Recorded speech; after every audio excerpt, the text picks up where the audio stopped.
Alright, in this video we're going to talk about absolute value inequalities. So the last video talked about absolute value equalities, but each of these is going to be a inequality. So the first thing we got to do is learn how to misspeak some of these words. So this is our less than equation, and we're going to talk about less than inequality, and we're going to spell it as less than. So the way of thinking about this, the reason that it's an and is you got to think about this being the distance from 0. So if we say like the absolute value of x is less than 3, so we're saying the distance from 0 to x is less than 3, it's smaller than 3. So what could x be between? X would be between -3 and 3, because the distance has to be less than 3. It has to be and. If it's less than 3 but farther left than -3, then we got a problem. We can't have either or. It has to be both. So that's why this is dealing with an and. It has to be between both these numbers. So distance from x is less than 3. That's a good way of thinking about this. So what values are going to be closer to 0 than 3? And it's any value between -3 and +3 on the number line. So we think about that number line.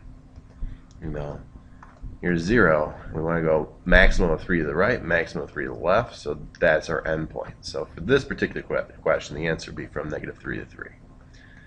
Now, if I only care about it being greater than, so we're saying that the distance from 0 is bigger than some other number, so the absolute value of x is greater than 3, that means that you're farther away from 0 than 3. So if you look at the number line, it's a bad number line. So if we make a number line and we say, okay, well, here's 0, and I want the distance to be greater than 3, so here's 3. I want it to be bigger than 3. I'm talking about that side. But also bigger than 3 on the left. So here's -3, so this distance is 3, and we want it to be bigger. So we're talking about those two different endpoints. So we talk about it this way. So either x is greater than 3 or x is less than -3. So you notice that the negative side gets to the left. That's the only way that this works out. So you're switching it. It's kind of like you're multiplying the second by a negative, and that flips the inequality as well. So that's why it's an and or an or. But all you got to really remember is great or. So this is a great or, so it's an or statement, or less than, and it's an and statement. All right, so let's try to run through these. So for the first one, you always want to get the absolute value by itself, just like we did in the other part. So add the 2 over. Absolute value 2x is less than or equal to. So it's an and. So that means that the inside has to be, so 2x has to be less than or equal to 8, and it also has to be greater than or equal to -8. So it has to be somewhere in the middle of those two numbers. So you're really just going to switch this around on the other side. And I know that it seems like, oh, don't we have to switch the inequality when we do the negative side? Well, we do, because x is on the small side for this version, but now x is on the big side on this side. So if you were to write this as two separate ones, it would look more like this. You get 2x is less than or equal to 8, and 2x is greater than or equal to -8.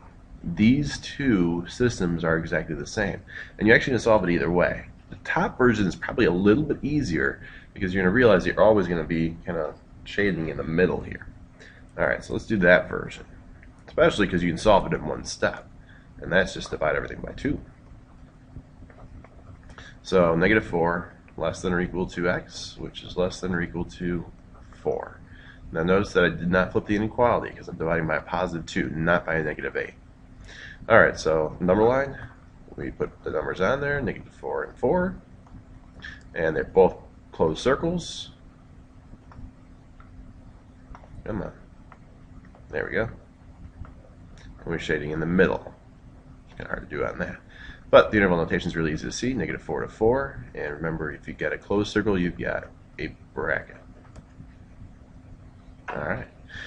So, the next one's another and, less than or equal to. So you bring the 2 over to the left and make it negative, and then just kind of follow through. Gotta keep writing this. 10 minus 2x is less than a +2. Alright, so how do we solve this? Subtract the 10 out from all three sides, and you get negative 12 less than a negative 2x, which is less than a negative 8. Okay, now we got to divide by negative 2. Now we are dividing by a negative, and we're dividing it by a negative everywhere. So what happens? All of our signs flip. So we're actually going to just rewrite the entire thing. So this part is going to be the biggest part because that's going to be a positive 6, whereas this is going to be a positive 4. So I'm going to put this one, I mean, you can just rewrite it as 6, but then you have to flip this. It's greater than or equal to x, which is greater than or equal to 4, but that's the same thing as writing 4 is less than or equal to x, or just less than, which is less than 6. So as far as the graph goes, you put 4 on the left, 6 on the right, and you're shading in between. You're always going to be shading in between for these hands. So from here, and both these should be open circles. So open circle here, shading in the middle. So final answer for interval notation would be negative 4 to 6 with parentheses, because open circles are parentheses. Alright, so the problems at the bottom here, we got a couple great ors. Now you can't really tell it's a great or until you get the absolute value all by itself. But once we divide by 2, we will get the absolute value of 5/3 b minus 4 is greater than 6. So now we're going to split them up as an or statement. You can't do this as one. You got to do this too. So that's unfortunate. But let's put the line down the middle, and you go just like I do with equals. 5/3 b minus 4 is greater than 6, or 5/3 b minus 4 is less than negative 6. So be careful. You notice I'm making the 6 be the positive or negative, not the number inside. So I know a lot of people want to put them plus here, but you can't do that. You could leave them both as 6s and then make both these switch signs, but don't do that. You got to switch one side, and it's a whole lot easier to switch the number than it is the expression. Alright, we solve it normally. Plus 4 plus 4.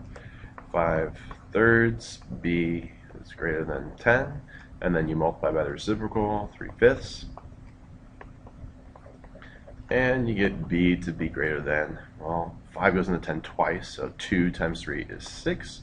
And then we do the exact same thing with the other side. And the 4 over 5/3 b is less than negative 2. Multiply by your reciprocal. And then you get b to be less than, stays the same direction because I'm multiplying by a positive number, a negative 6/5. Alright, so for our number line, negative 6/5 on the left, and a positive 6 on the right. And do write these underneath your number line. I'm just at the bottom of my page. That's the only reason why I'm putting the numbers above. Now, this is an or statement, and or we don't look for overlap, so we just graph them. So we're doing an open circle at 6 going to the right, and we're doing an open circle at negative 6/5, and we're going to the left. Almost all of the or statements are going to be pointing out, and almost all the and statements are going to be in the middle. That is, unless you get weird things like the absolute value being equal to a negative or something like that, which can't happen. So that's what we've got. Now from here, we're going to write our interval notation. So we got two parts. So negative infinity to negative 6/5, open parentheses, union 6 to infinity. Remember, we use that union just to join these up. And these are both open circles, so they're all parentheses. Infinity is just an idea, so you can't get there. You never use a bracket on infinity. So same deal with D, except you got some more fractions you got to deal with. It might be easier to turn this into a decimal, like 2.5, and work with it that way. That's up to you. I'll let you try that one out.